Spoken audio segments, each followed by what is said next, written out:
बढ़ते आगे, जहां एसआईआर और वंदे मातरम के मुद्दे पर चर्चा को लेकर शिवसेना यूबीटी सांसद प्रियंका चतुर्वेदी की प्रतिक्रिया सामने आई है। उन्होंने कहा कि चुनाव सुधार और वंदे मातरम पर दोनों सदनों में एक साथ चर्चा होने में कोई हर्ज नहीं है। उन्होंने आरोप लगाया कि जो लोग अब वंदे मातरम पर चर्चा करना चाहते हैं, वही पहले इसके नारे लगाने पर रोक लगाते थे। क्या राकेश हो जाएगा अगर हम इलेक्ट्रल रिफॉर्म्स की बात करेंगे? क्या राकेश हो जाएगा अगर हम वंदे मातरम और वंदे मातरम के ऊपर चर्चा वो करना चाह रहे हैं जिन्होंने पाबंदी लगा दी है वंदे मातरम के नारे लगाने से? ये किस मुंह से आकर चर्चा करना चाहते हैं? किस मुंह से ये लोग 150 साल का इतिहास सेलिब्रेट करना चाहते हैं, जब हर इतिहास के पन्ने को इनने मिटाने का काम किया है? और अगर दोनों सदन में एक साथ चर्चा हो जाएगी तो क्या कठिनाई आ जाएगी, मेरे समझ के परे है। पर क्योंकि वो पार्लियामेंट्री अफेयर्स मिनिस्टर हैं, हम चाहते हैं कि संसद की कार्रवाई स्मूथली चले। हमारे और देश के जो ज्वलंत मुद्दे अभी चल रहे हैं, जो अभी जान माल का नुकसान कर रहे हैं, जो देश की कॉन्स्टिट्यूशन को अंडरमाइन करने का काम कर रहे हैं, इलेक्ट्रल डेमोक्रेसी को अंडरमाइन करने का काम कर रहे हैं, उस पर चर्चा करना बहुत ही इंपॉर्टेंट है। तो हम लोग चाहेंगे, विपक्ष भी चाहेगी कि जल्द से जल्द उस पर चर्चा हो। जम्मू कश्मीर के मुख्यमंत्री उमर अब्दुल्ला ने जम्मू कश्मीर मंत्रिमंडल की हालिया बैठक के बारे में जानकारी दी। उन्होंने बताया कि बैठक में कुल 22 एजेंडे आइटम शामिल थे, जहां मुख्य चर्चा में सहकारी समितियों को पुनर्जीवित करने के उपाय और आरक्षण से जुड़े मुद्दे शामिल रहे। मुख्यमंत्री ने साथ ही कहा कि सभी निर्णय सभी के लिए निष्पक्ष और न्याय संगत बनाने की कोशिश की गई है।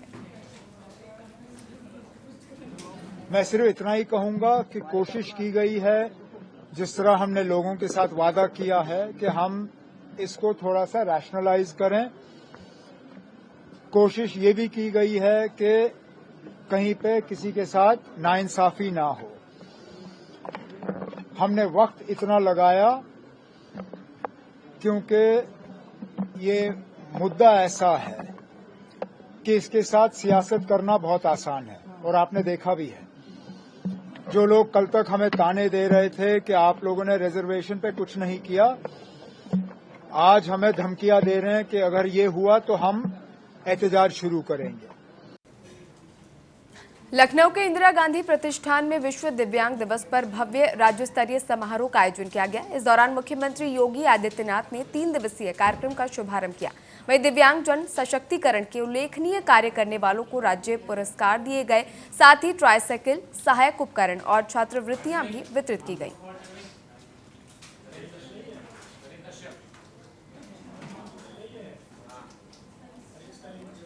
कार्यक्रम में मुख्यमंत्री योगी आदित्यनाथ ने शिरकत की, वहां मौजूद बच्चों से बातचीत की, उन्हें उपहार भेंट किए। 500 दिव्यांग जनों को इस दौरान सीएम योगी द्वारा उपकरण का वितरण किया गया।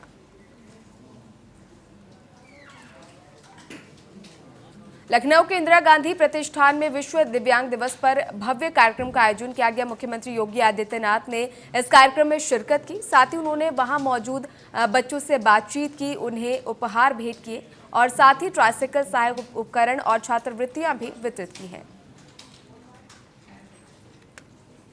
दिवस 2025 के महती अवसर पर आज हमारे प्रदेश के यशस्वी माननीय मुख्यमंत्री जी ने मुख्य अतिथि के तौर पर उपस्थित होकर सभी को आशीर्वाद दिया, दिव्यांग दिवस की बधाइयाँ दी। और मुख्यमंत्री जी ने आज 30 ऐसे दिव्यांगता के क्षेत्र में काम करने वाले भाई बहनों को पुरस्कृत किया, जिन्होंने उत्कृष्ट कार्य करके दिव्यांगजनों के जीवन को संबल के रूप में शामिल होने का प्रयास किया। आज विश्व दिव्यांग दिवस के अवसर पर 500 से ज़्यादा दिव्यांगजनों को उनकी आवश्यकता के उपकरण उपलब्ध कराए गए।